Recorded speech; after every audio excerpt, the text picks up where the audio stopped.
बिस्मिल्लाहिर्रहमानिर्रहीम। अस्सलाम वालेकुम व्यूवर्स, दी सेहत चैनल में आप सबको वेलकम। मैं हूं अदील मंसूर।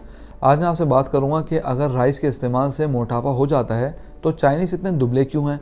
क्योंकि चाइनीज़ की डाइट में राइस उनका एसेंशियल पार्ट है। तो चलते हैं अपनी वीडियो की जानिब और उसकी तफसीलात जानते हैं। अगर आपने हमारे चैनल को सब्सक्राइब नहीं किया तो अभी सब्सक्राइब कर लीजिए और बेल आइकन को प्रेस कर दीजिए। आम तौर पे लोग ये डिस्कस करते हैं कि अगर चावल इतने बुरे हैं तो चाइनीज़ इतने दुबले पतले क्यों हैं। दरअसल वो इतने दुबले पतले अब नहीं रहे जितना आप इनको समझते हैं।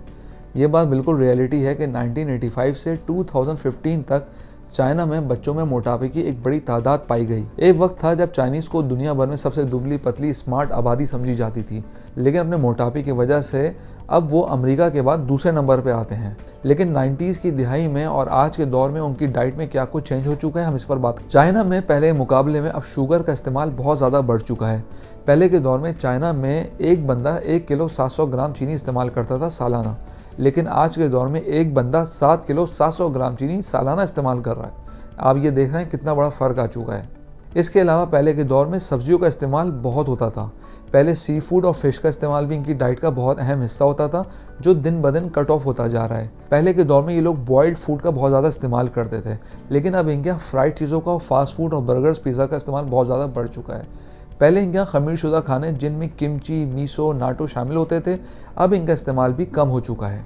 अगर हम बात करें वेस्टर्न सोडाज जैसे कि कोक्स और ड्रिंक्स वगैरह, तो इनकी खुराक बनाने वाली कंपनियां अब चाइना के लिए स्पेशल पॉलिसी बनाती हैं। ये तो आप सब जानते हैं कि सोडा ड्रिंक के इस्तेमाल से कई बीमारियों और मोटापा बढ़ता चला जाता है। व्यूअर्स, मैं आपको बताता चलूँ कि चीन में पोर्क का इस्तेमाल बहुत ज़्यादा होता है और उसको GMO फीड दिया जाता है। इसलिए ये कहना गलत ना होगा कि शुगर और रिफाइंड कार्बोहाइड्रेट्स की खपत में इजाफा और रिवायती सेहतबख्श ग़िज़ाओं में कमी की वजह से चाइनीज़ अब मोटे होते जा रहे हैं और अमेरिका के बाद अब इनका दूसरा नंबर आता है। व्यूवर्स, मैं आपको रिमाइंड कराता चलूँ कि अगर आप नॉलेज हेल्थ मैगजीन के ई-मेंबर बनना चाहते हैं तो स्क्रीन पर दिए गए व्हाट्सएप नंबर अपना नाम और शहर का नाम लिख के व्हाट्सएप कीजिए और हर महीने नॉलेज हेल्थ मैगजीन अपने मोबाइल पे पढ़िए। तो चलते हैं अपनी वीडियो की जानिब। तो व्यूवर्स, साउथ एशिया में भी यही सब कुछ तब्दीली आई है जो कि चाइना में आई है। पहले हमारी डाइट बहुत सादी होती थी और बहुत नेचुरल होती थी और इसमें आर्टिफिशियल इंग्रेडिएंट्स कुछ भी नहीं होते थे। लेकिन अगर आज की बात करें, हमारे यहाँ process food, junk food, fast food, इसके अलावा कैंडीज़ और बहुत कुछ आ चुका है, सोडास की वैरायटी, जिसकी वजह से हमारे रोज़मर्रा के ये चीज़ें कंजम्पशन में आ चुकी हैं जो कई बीमारियों का सबब बन रही हैं। चुनांचे अपनी सेहत का ख्याल रखिए और इन चीज़ों से अवॉइड कीजिए। हम उम्मीद करते हैं आज की वीडियो आपको पसंद आई होगी। कमेंट बॉक्स में राय ज़रूर आगाह कीजिएगा। अगली वीडियो तक के लिए अल्लाह हाफ़िज़।